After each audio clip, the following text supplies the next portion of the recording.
یا ایھا الذین آمنوا ان جاءکم فاسق بنبأ، اے ایمان والو اگر کوئی فاسق شخص جس کی کریڈیبلٹی نہ ہو وہ کوئی خبر تمہارے پاس لے آئے، فتبینوا، تو تمہارا کام ہے کہ اس کی پہلے تحقیق کرو کہ یہ بات جو کر رہا ہے یہ بات صحیح ہے کہ نہیں۔ اور یہ آج کل تو بہت ضروری ہے، آئے دن واٹس ایپ کے اوپر جعلی فتوے، جعلی آڈیوز لوگوں کی چڑھ رہی ہوتی ہیں، جی فلاں جگہ سے فتویٰ نکلا ہے، اور وہ فتویٰ تو وہیں سے انہوں نے مطلب وہ اڈوب فوٹوشاپ میں اٹھایا ہوتا ہے، کوئی الفاظ خود لکھ کے، تو نیچے سائن بھی علماء کے اوریجنل ہوتے ہیں، علماء بھی پریشان ہو جاتے ہیں بیچارے کہ ہماری طرف سے یہ کیسے چیزیں نکل گئی ہیں۔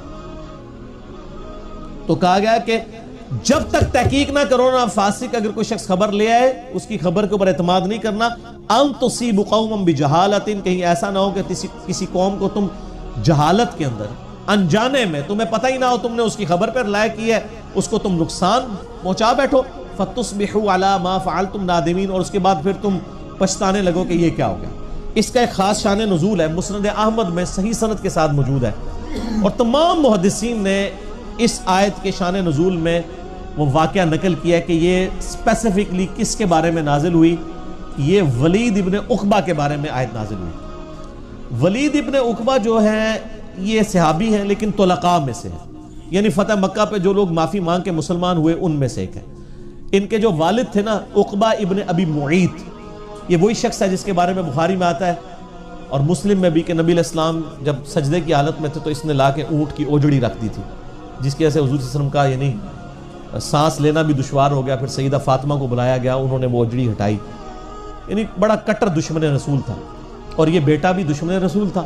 فتح مکہ پہ آپ نے عام جب معافی کی اور اعلان کیا کہ یا تو اسلام قبول کر لیا جائے، وہ سورہ توبہ کی شروع کی آیات میں آتا ہے کہ 4 مہینے کا ٹائم ہے، یا اسلام قبول کر لو یا پھر جزیرہ نما عرب چھوڑ کے چلے جاؤ، ورنہ قتل کیے جاؤ گے، کیونکہ اللہ کی طرف سے عذاب استحصال آنا تھا نا۔ میں نے بتایا نا سورہ توبہ کی آیت نمبر 14 ہے کہ اللہ تعالیٰ نے عذاب استحصال اس امت کے کیس میں صحابہ کی تلواروں سے دلوایا۔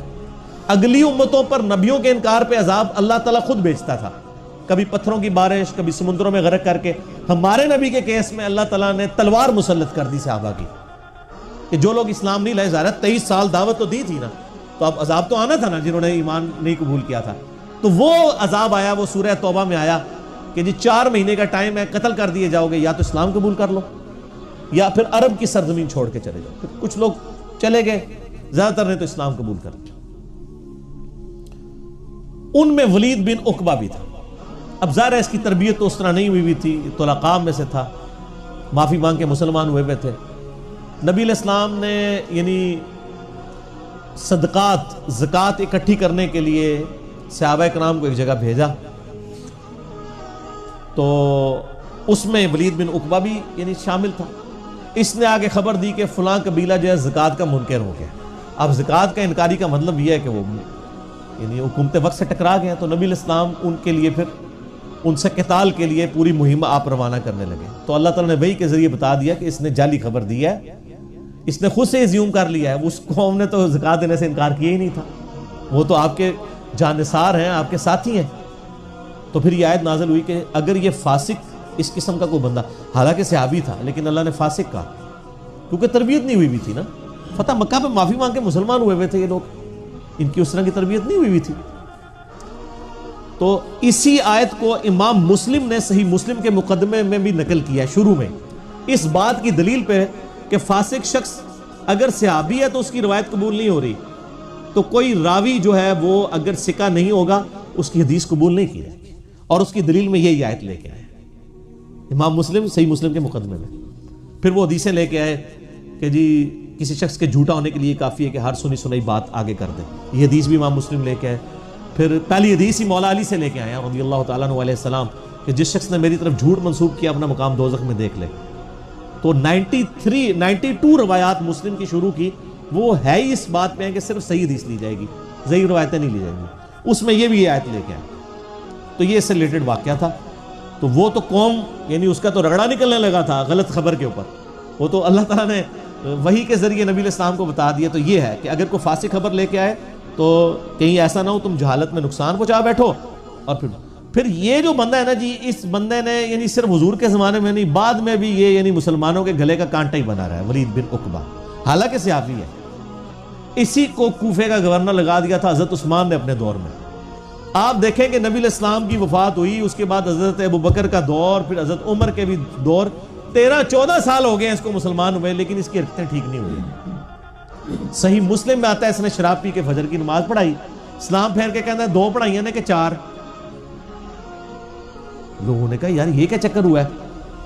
قریب آئے، منہ چیک کیا تو بدبو آ رہی تھی شراب کی. حضرت عثمان کو خط لکھ دیا کہ یہ جناب آپ نے جو تحفہ بھیجا نا گورنر بنا کے، حالانکہ حضرت عمر نے منع کیا تھا کہ جو فتح مکہ پہ معافی مانگ کے مسلمان ہوئے نا، ان کی 3 نسلوں میں بھی کسی کو مسلمانوں کے اوپر امیر نہیں لگانا، کیونکہ ان کی تو وہ تربیت ہی نہیں ہے. لیکن وہ پھر دیکھ لیں وہ گاٹے فٹ ہو گیا، چونکہ حضرت عثمان کا یعنی یہ رشتہ دار تھا، یہ ستیلا بھائی بھی لگتا تھا ولید بن عقبہ.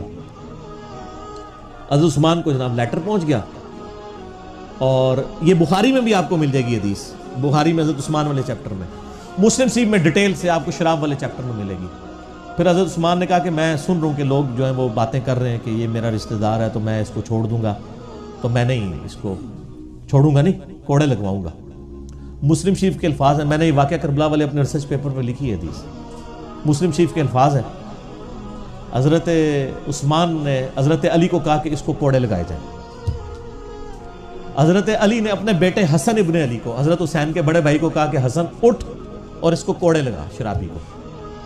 تو حضرت حسن غصے میں آ گئے، انہوں نے کہا جو اس کی میٹھی کھاتا ہے نا وہی کڑوی چکھے. یعنی عثمان کیوں لگاتا ہے اس طرح کے بندوں کو گورنر؟